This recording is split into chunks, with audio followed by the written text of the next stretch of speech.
The morning sun cast long shadows across the research facility on New Geneva as Dr. Una Park adjusted her translation device one final time. 3 years of preparation had led to this moment, the first formal diplomatic meeting between humanity and the Zephyrian hegemony. The alien delegation's ships hung motionless in the amber sky, their crystalline hulls reflecting the colony's modest skyline. "Remember, we're here to establish mutual understanding," Captain Do-hyun Lee reminded his team. The Earth Defense Corps officer had requested minimal military presence to avoid appearing threatening. His weathered face showed the strain of balancing caution with diplomacy. Dr. Park's linguistic work has been exceptional. Let her lead the scientific exchanges. Una nodded, reviewing her notes on Zephyrian biology and social structure. As a xenolinguist specializing in first contact protocols, she had spent countless hours analyzing their communication patterns from intercepted transmissions.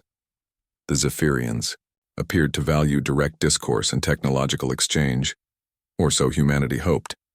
The alien delegation descended from their shuttle in a formation that suggested military precision. Their leader, a towering figure with iridescent skin and multiple optical organs, approached the human representatives. Through the translator, its voice emerged as a melodic hum. "We are Zarketh of the hegemony's 4th expansion fleet. Your species shows interesting potential." The meeting progressed smoothly for the first hour. Trade routes were discussed, technological exchanges proposed, and cultural information shared. Una found herself fascinated by the complexity of Zephyrian society, a rigid hierarchy based on genetic optimization and territorial conquest. She took detailed notes, already planning follow-up research projects. Then everything changed. "Your biological diversity intrigues us," Zarketh announced suddenly.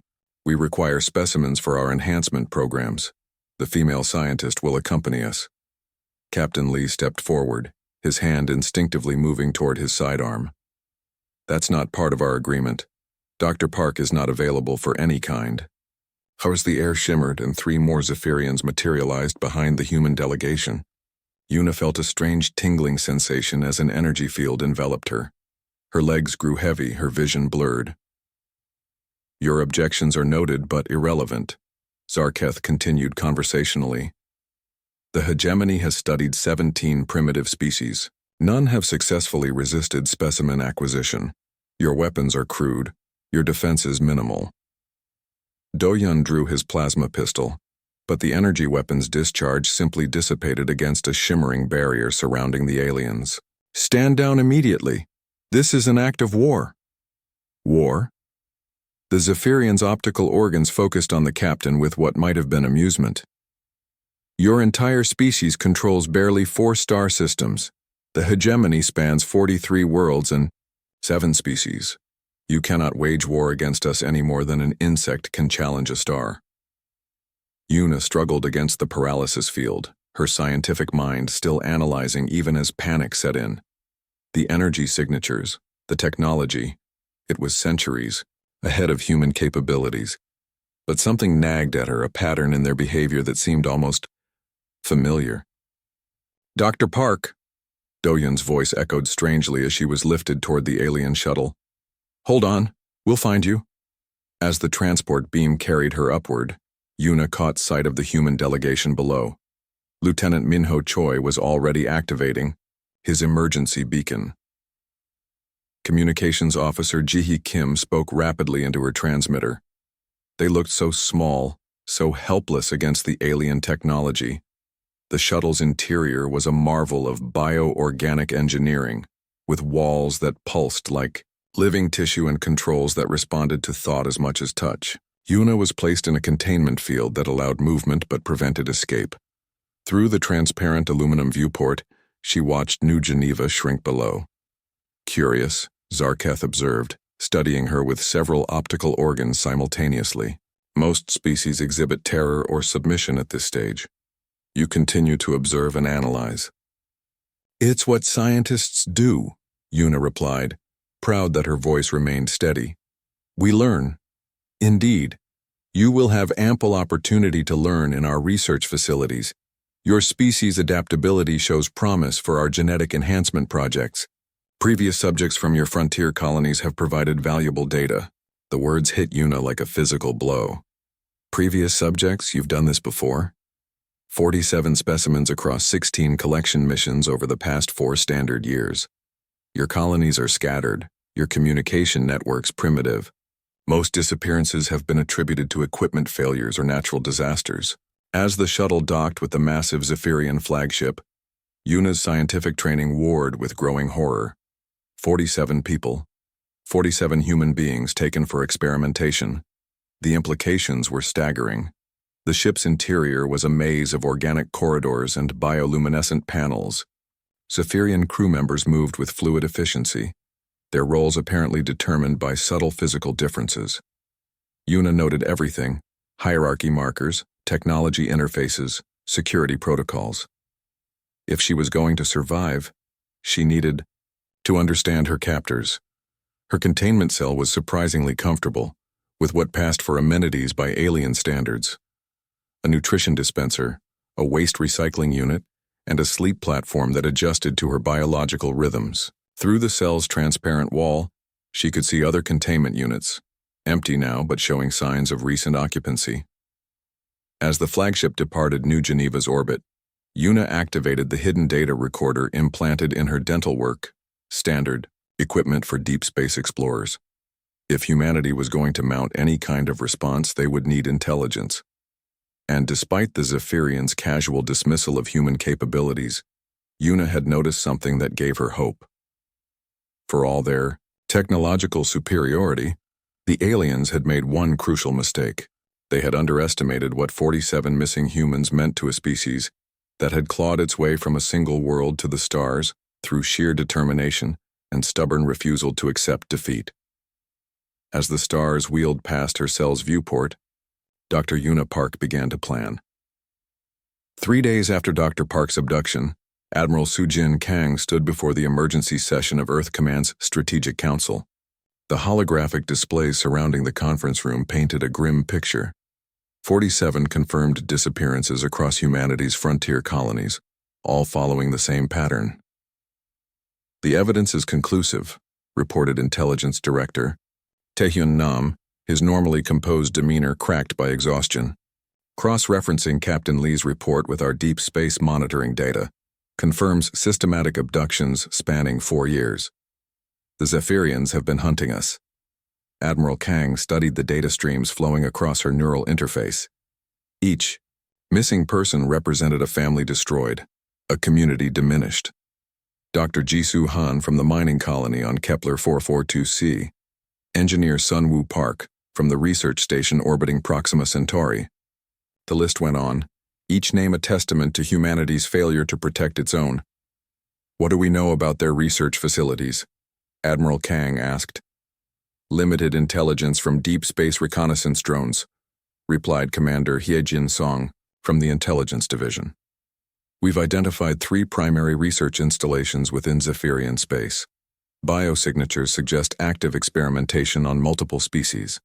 The holographic display shifted to show sterile laboratory environments and containment facilities. The technology was advanced beyond human understanding, but the purpose was horrifyingly clear. Dr. Song's voice remained professional despite the subject matter. "Analysis suggests they're conducting genetic modification experiments attempting to enhance their own species using traits from others. Humans appear to be particularly valued for our adaptability and problem-solving capabilities."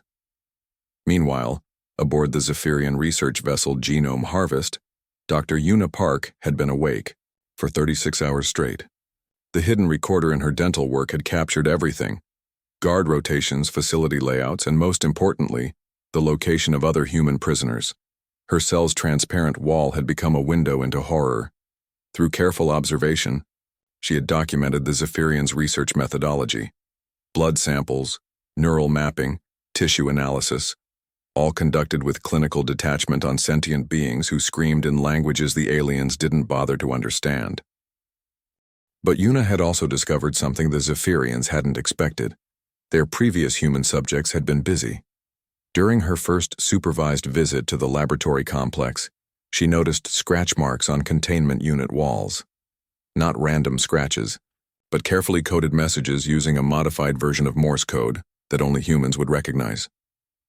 Her predecessor, Dr. Jisoo Han, had left detailed intelligence about facility security, guard behavior patterns, and weaknesses in the bioorganic architecture. Subject displays unusual pattern recognition abilities. Her assigned researcher, Subcommander Veltar, noted in what Yuna assumed was their equivalent of a scientific journal. Neural activity suggests complex strategic thinking beyond parameters established by previous primitive species. If only they knew, Yuna thought grimly. While submitting to their tests, she had been mapping the entire facility, analyzing their technology, and most importantly, establishing communication with the surviving human prisoners. There were 12 left alive from the original 47. The others had died from experimental procedures or simply given up hope. But those who remained had used their time wisely, turning their containment area into an intelligence-gathering operation that would have impressed Earth's best military analysts. Back on Earth, Admiral Kang was reviewing humanity's military assets with General Inwoo John, commander of the Colonial Defense Forces. The numbers were sobering. Earth's combined fleets could field approximately 200 combat vessels against the Zephyrian hegemony's estimated 3,000 ship fleet. Conventional warfare is suicide, General Jeon stated bluntly. Their individual ships outclass ours by orders of magnitude. We need another approach. What about Protocol Omega? Asked Director Nam quietly. The room fell silent. Protocol Omega had been theoretical. A contingency plan developed after humanity's first encounter with potentially hostile alien intelligence. It assumed that any advanced alien civilization would possess overwhelming technological superiority, making traditional military responses inadequate. Omega assumes maximum stealth infiltration and asymmetric warfare, Admiral Kang said slowly. It would require activating deep cover assets across known space and coordinating simultaneous operations, on a scale we've never attempted. It would also require sacrifice, General John added. Omega is designed for total commitment. Once activated, there's no diplomatic solution, no negotiated peace. It's complete victory or complete destruction. Admiral Kang closed her eyes, thinking of Dr. Park and the 46 other humans being subjected to alien experimentation. She thought of the hundreds of thousands of colonists living on frontier worlds, unaware that they were being hunted by an empire that viewed them as laboratory specimens. How long to activate Omega, she asked. 48 hours for full deployment, replied Director Nam. But Admiral, once we begin, the Zephyrians will realize they've underestimated us. Their response will be overwhelming. They've already shown us their response to human life, Admiral Kang replied coldly. Activate Omega. Send the signal to all assets, merchants, researchers, colonists, everyone. It's time the galaxy learned what happens when you take one of us. Across human space, seemingly innocent civilians received coded transmissions. Dr. Kyung-Soo Lee, a xenogeologist working on a Zephyrian mining world, began activating equipment that had nothing to do with geological surveys. Captain Yoonji Park, commanding a merchant vessel in Zephyrian space, opened sealed orders that transformed her cargo ship into a military asset. The human trade network, which had seemed so beneficial to Zephyrian economic interests, revealed its true purpose. Every human civilian in alien space was a carefully placed intelligence asset. Every merchant, a potential saboteur, every researcher, a military operative awaiting activation.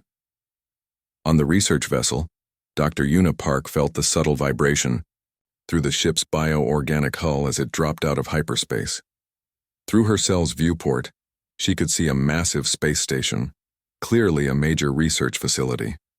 But she also noticed something else. A small human merchant vessel docked at the station's commercial port. As she was transferred to the station's more extensive research facilities, Yuna allowed herself a small smile. The Zephyrians thought they were moving her to better accommodate their experiments. They had no idea they were bringing her exactly where humanity needed her to be. Dr. Una Park's transfer to Research Station Gamma 7 had taken 18 hours through hyperspace, but every moment had been valuable. Hidden in her clothing, microscopic transmitters, standard issue for deep space diplomatic personnel, had been mapping Zephyrian ship configurations and sending compressed data bursts to human monitoring stations. Station Commander Jae-hyun Kim received the intelligence packet at his geological survey post on the asteroid belt of the Altair system. The official records showed him as a mining operations specialist. In reality, he commanded one of humanity's most sophisticated intelligence networks with assets planted throughout Zephyrian space over the past 2 decades. "Incredible," whispered Lieutenant Young-Soo Park, his communications officer, as they decoded Dr. Park's transmission. "She's managed to map their entire research network. Look at this. Genetic modification protocols, security weaknesses, even guard rotation schedules." Commander Kim studied the data flowing across his screens. Dr. Park had done more than survive her captivity. She had turned it into the most successful intelligence operation in human history. "Get this to Admiral Kang immediately, and activate all Omega assets. It's time to move." On Earth, Admiral Soo-jin Kang stood before the largest holographic display in military history. Scattered across the galaxy, hundreds of red dots marked human assets now coming online under Protocol Omega. Each dot represented years of careful preparation, individuals who had lived double lives to position humanity for this moment. "Status report," she commanded. General In-woo Jian stepped forward, his weathered face grim with determination. "Omega assets confirmed active across 23 star systems within Zephyrian space. We have 47 deep cover operatives in critical positions, including 3 individuals with access to major military installations." Dr. Minji Choi, Director of Strategic Operations, added her assessment. "Captain Yoonji Park's merchant vessel has been modified with stealth technology and carries enough antimatter charges to cripple a space station. Dr. Kyung-soo Lee's mining operation sits directly above a Zephyrian fleet refueling depot. Commander Seung-hwan Lee has spent 5 years as a trade liaison. He's now inside their central command facility." Admiral Kang nodded slowly. Each asset represented a human life voluntarily placed at extreme risk. Soldiers who had spent years building false identities. Scientists who had submitted to alien oversight while secretly gathering intelligence. Civilians who had accepted dangerous assignments in hopes this day would never come. "What about prisoner extraction?" she asked. "Dr. Park's intelligence indicates 12 surviving humans across 3 research facilities," replied Commander Hye-jin Song. "We have assets positioned near each location. But Admiral, once we begin rescue operations, the Zephyrians will realize the scope of our preparation. Then we'd better make sure our first strike counts," Admiral Kang replied coldly. Aboard Research Station Gamma 7, Dr. Una Park was discovering the full horror of Zephyrian research methods. The facility held specimens from 7 different species, each subjected to increasingly invasive experiments designed to isolate useful genetic traits. The humans were kept in a separate section. Apparently, their psychological resilience and adaptability required special study. But the Zephyrians had made a crucial error. By concentrating their most valuable research subjects in one location, they had created the perfect target for human retaliation.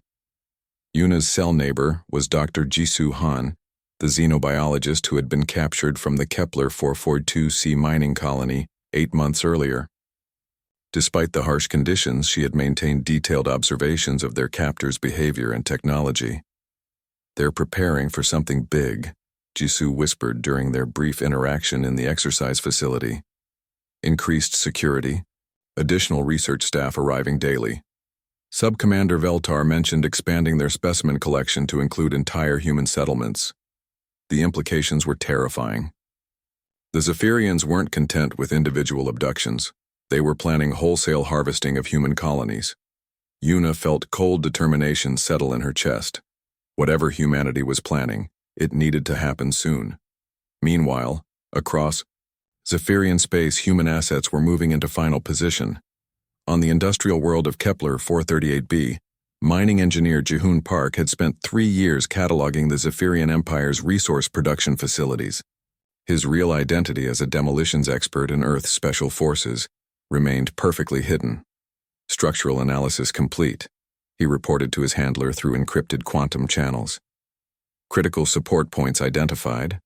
30 minutes to complete facility collapse once charges are activated. Similar reports flowed in from across the galaxy. Captain Soyoung Kim, commanding the research vessel Scientific Endeavor, confirmed her ship's true capabilities. Stealth systems operational. We can insert strike teams into any facility without detection. Dr. Dongwoo Lee, working as a cultural exchange specialist on the Zephyrian homeworld, had infiltrated their central communication networks. I can disrupt their fleet coordination for approximately 6 hours, enough time for coordinated strikes across multiple systems. Admiral Kang processed each report with growing satisfaction. Protocol Omega hadn't been designed for revenge. It had been created as humanity's insurance policy against extinction. But if the Zephyrians wanted to treat humans as experimental subjects, they were about to learn the true meaning of scientific method. All assets report ready, announced General John. We have confirmation of target locations, escape routes planned, and contingency operations prepared. Admiral, we're ready to execute. Admiral Kang looked at the tactical display one final time. In 6 hours, humanity would launch the most coordinated military operation in its history. Not to conquer, but to rescue its own and send a message that would resonate across the galaxy. Dr. Park has given us everything we need, she said quietly. Now let's go get our people back. On Research Station Gamma 7, Dr. Una Park felt the subtle change in the station's energy patterns that indicated an approaching ship. Through her cell's viewport, she could see a familiar silhouette. The merchant vessel that had been docked when she arrived was returning. But something was different about its approach vector. Too direct, too confident for a simple trading ship. Una allowed herself a small smile as she recognized the subtle modifications to its hull configuration. The Zephyrians had no idea that their most valuable research facility was about to become ground zero for humanity's response to 4 years of systematic abduction and torture. As alarms began to sound throughout the station, Dr. Una Park realized that her species' greatest strength had never been their technology or their weapons. It was their refusal to abandon each other, no matter the cost. At 0400 Galactic Standard Time, across 23 star systems, humanity, struck with the coordinated precision of a species that had spent 2 centuries preparing for total war. Captain Yoonji Park's merchant vessel Prosperity dropped its stealth generators just 3 kilometers from Research Station Gamma 7. The Zephyrian scanners detected the ship's true configuration, military-grade engines, armor plating, and weapon systems, exactly 2.3 seconds before the first antimatter torpedo impacted their defensive grid. Station Command, this is Captain Park of the Earth Defense Corps. She broadcast on all frequencies as her strike team launched toward the station. We're here for our people. Surrender now and you'll be treated according to galactic law. The Zephyrian response was predictable, concentrated fire from their orbital defense platforms. But Captain Park had spent 5 years studying their targeting systems while masquerading as a harmless traitor. Her ship danced between energy beams with impossible precision, each evasive maneuver calculated to exploit blind spots in their sensor networks. Inside the station, Dr. Una Park felt the vibrations of weapon impacts and smiled grimly. The emergency lighting cast everything in harsh red tones as Zephyrian security forces rushed to contain what they assumed was a minor assault by desperate humans. They had no idea it was merely one component of the largest military operation in human history. On the industrial world of Kepler 438b, mining engineer Jaehoon Park activated the charges he had spent 3 years carefully placing throughout the Zephyrian resource processing facilities. The explosions weren't random. Each blast was precisely timed to create a cascading failure that would cripple the Empire's production capacity for months. As massive industrial complexes collapsed in sequence, Jaehoon transmitted his status report to Earth Command.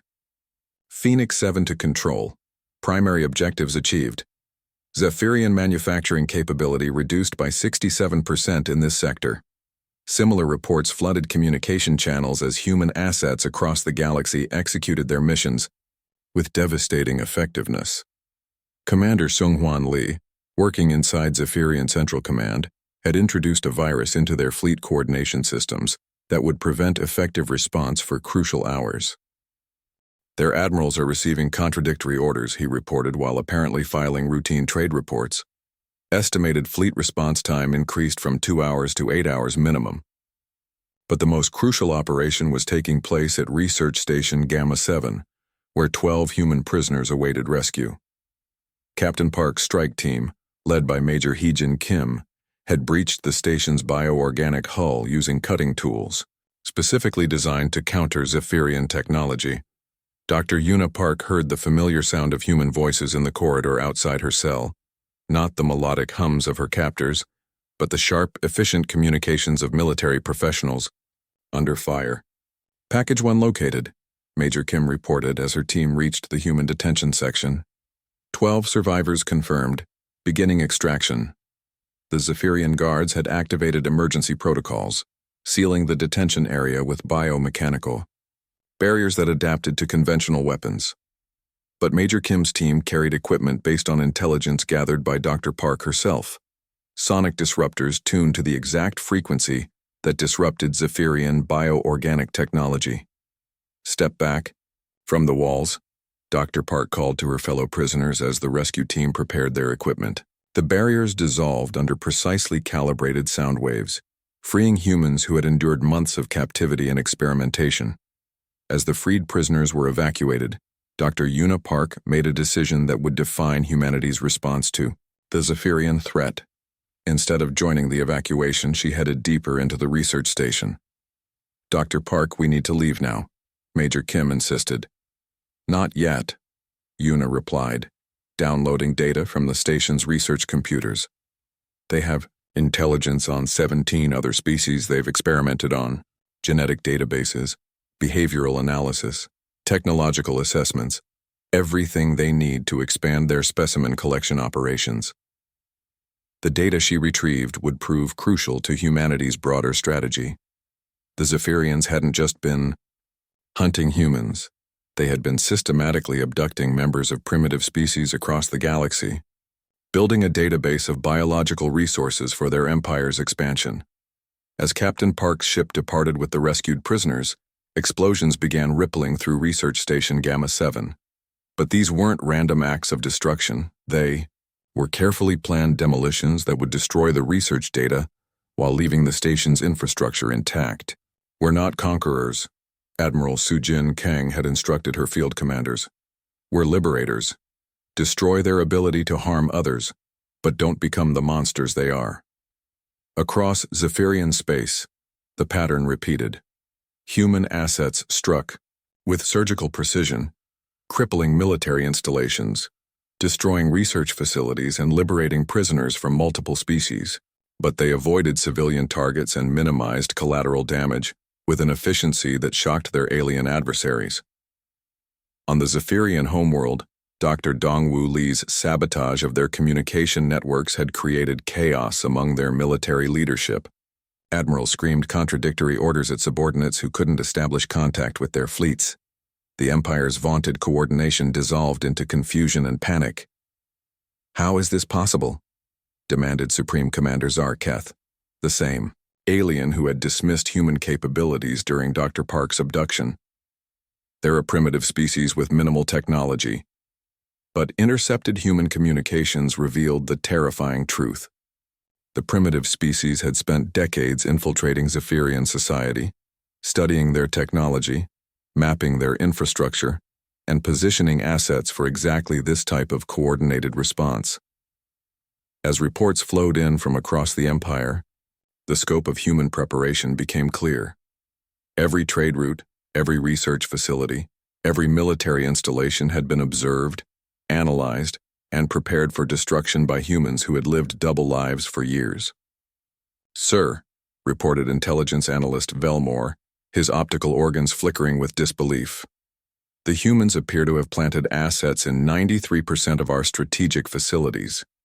This level of infiltration should have been impossible. Supreme. Commander Zarketh studied the tactical displays with growing horror. In 6 hours, 47 human operatives had crippled an empire that had taken centuries to build. Their manufacturing was destroyed, their research data compromised, their fleet coordination disrupted, and their prisoners liberated. But the most shocking aspect wasn't the military effectiveness, it was the restraint. Despite having the capability to strike civilian targets, the humans had focused exclusively on military and research facilities. They were fighting a war of liberation, not conquest. As Dr. Una Park's rescue ship jumped to hyperspace, carrying intelligence that would reshape humanity's understanding of galactic politics, she reflected on what had been accomplished. 12 humans rescued, hundreds of alien prisoners liberated, and an empire's capacity for harm permanently reduced. But the Zephyrians had made one final mistake. In their panic and confusion, they had sent a fleet to destroy the human colony of New Geneva, the same world where Dr. Park had been abducted. They were about to learn that threatening human civilians was the one act that would transform liberation into total war. The Zephyrian Third Fleet arrived at New Geneva 6 hours after the coordinated human strikes, expecting to find a defenseless colony ripe for destruction. Instead, they discovered a fully operational Earth Defense Corps battle group, waiting in perfect formation. Admiral Sujin Kang stood on the bridge of the dreadnought Indomitable, watching as 47 Zephyrian warships dropped out of hyperspace. The alien fleet outmassed her forces 3-1, but numbers had never been humanity's primary advantage. Zephyrian Fleet, this is Admiral Kang of Earth Command, she broadcast on all frequencies. You are ordered to withdraw immediately from human space. You have 60 seconds to comply. The response came from Fleet Commander Zarketh himself, his melodic voice carrying across subspace with arrogant dismissal. Admiral, your recent attacks have been creative, but you face the might of our battle-tested fleet. Surrender now and we will make your death swift. Admiral Kang smiled coldly. Commander, you still don't understand what you're dealing with. Humanity doesn't surrender. We adapt. The Battle of New Geneva lasted exactly 17 minutes. What the Zephyrians discovered was that every merchant vessel and research ship that had operated in their space for the past 2 decades had been gathering detailed intelligence on their military technology. Human engineers had spent years developing countermeasures to weapons they'd never officially encountered. Captain Do-hyun Lee, commanding the destroyer Retribution, targeted the Zephyrian flagship with weapons specifically designed to exploit weaknesses in their bioorganic hull configuration. For Dr. Park and every human they took, he muttered, as his first salvo tore through shields that should have been impenetrable. But the real devastation came from humanity's secret weapon. Not advanced technology, but perfect coordination. Every human ship knew exactly where to strike, when to maneuver, and how to maximize damage while minimizing their own casualties. It was the difference between a mob and a surgeon. When the battle ended, 31 Zephyrian ships had been destroyed, or disabled. The remaining 16 requested permission to surrender, a concept that hadn't existed in their military doctrine until that moment. As the defeated Zephyrian survivors were processed according to human military law, Dr. Una Park was delivering her intelligence briefing to the emergency session of the Galactic Council. Representatives from 43 species listened in, stunned silence as she presented evidence of systematic abduction and experimentation spanning 2 centuries. The Zephyrian Empire has committed crimes against 17 species, she stated, her voice carrying across the vast assembly hall. They have treated sentient beings as laboratory specimens, conducting experiments that violate every principle of galactic law. The evidence was overwhelming. Research data recovered from destroyed facilities, testimony from liberated prisoners, and detailed documentation of genetic manipulation programs that had resulted in the deaths of thousands of sentient beings. Supreme Commander Zarketh, now standing in restraints before the Council, attempted one final act of defiance. Your species numbered barely 200 million when we began our research. We sought only to improve ourselves using the best traits of primitive civilizations. Dr. Minji Choi, now serving as humanity's chief prosecutor, stepped forward with cold precision. You sought improvement by torturing and murdering sentient beings. You discovered that humanity's defining trait isn't our adaptability or our technology. It's our absolute refusal to abandon each other. The trial lasted 3 weeks. Evidence presented included recordings from research facilities, testimony from survivors of 17 species, and detailed analysis of Zephyrian military doctrine that treated other species as resources rather than equals. The verdict was unanimous: complete dissolution of the Zephyrian Empire, reparations to all affected species, and individual trials for every Zephyrian involved in the research programs. But the most significant outcome wasn't legal, it was political.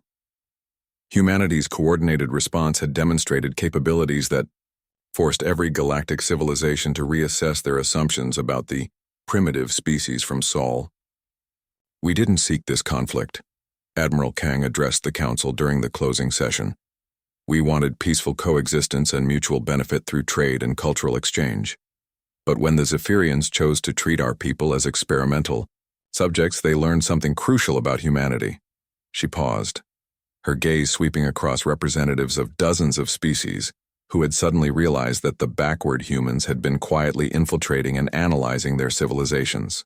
For decades, every human life has value beyond measure.